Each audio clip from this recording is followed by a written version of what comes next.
Toyota Fortuner mga idol.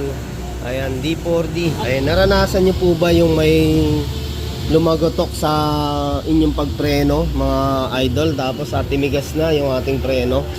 Pag nangyari ang mga paps, ang problema natin dyan, hydrobox or brake booster, ayun o, mangyayari yung pinakaplato sa loob, mababasag na, kaya yung pagkukos na ng matigas na preno. Yan. Pag naramdaman nyo po yung lumagotok pag preno nyo, yan, ang problema natin is brake booster o hydrobox. Eh mga paps, basta pag naranasan nyo na timigas yung preno nyo mga idol, tapos eto pa-check nyo to no, pag kinalas, ayan o, yung kalog na yun sa loob nya, ibig sabihin yung plato mga idol, bimigay na no. Kaya yan, kailangan natin palitan yan. Ayan. Alang yung original mga idol sa gantong Fortuner, medyo may kamahalan ano, 30k din. Ang surplus makukuha nyo naman yan mga 8,000 hanggang 9k. Ayan o. Yung mga idol, pinalitan na nga rin namin itong brake shoe ni boss ano. Ayan yung binili natin, original. Ayan. Ayan, ang halaga po ng original natin na brake shoe is nasa 4,080. Ito yung pinalitan natin mga idol. Ito medyo okay pa, pero pagdating dito manipis na no? Sa dulo makapal-kapal, pero yung gitna manipis, kaya talagang sakto na rin ang palitan. Boss yung loob oh. Yan yung loob mga idol at saka syempre walang kalog dahil buong buo yung loob niya oh. Surplus lang din kinuha natin mga idol oh. Yan, tapos gagamitin natin yung master pa rin ni boss na original lang. Ay, original din man po ito. Okay.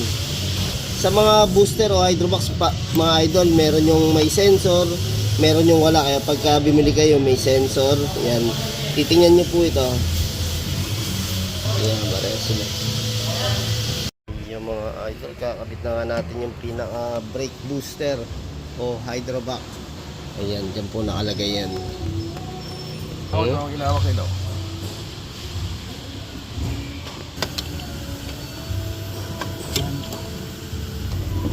Pumasok na mga idol, sana sakto yung sa butas natin na 4 para hindi na babalik. Yun, pumasok naman.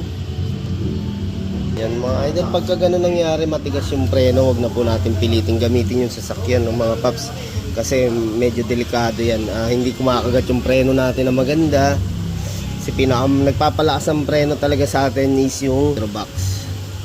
Kaya kung sira yung ating hydrobox, mahina preno, matigas ang pedal, medyo alanganing gamitin mga paps oh. Kaya kung meron mga ay malapit na gumagawa ng sasakyan, pa-check up nyo na po agad, tapos pagawa nyo po.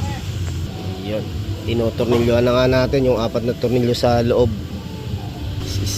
Kung ang problema naman natin lumulusot, malambot preno, itong ating master mga paps, yung master natin ano, pagka problema natin is lusot ang preno, isa rin yan o malambot.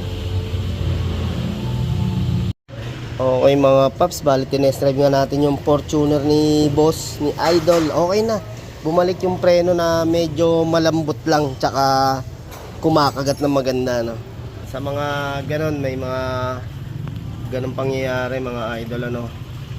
Ayan, pacheck nyo muna yung hydrobox pagka talagang basag ang loob at kumakalog, gaya ayan. Yun, pagka talagang may problema to sa loob, talagang gano'n na mangyayari, matigas ano mga idol, kaya yun. Okay, ayun, thank you. Iniwan na ni idol yung hydrobox. Pampapakilo na lang natin to mga idol ano.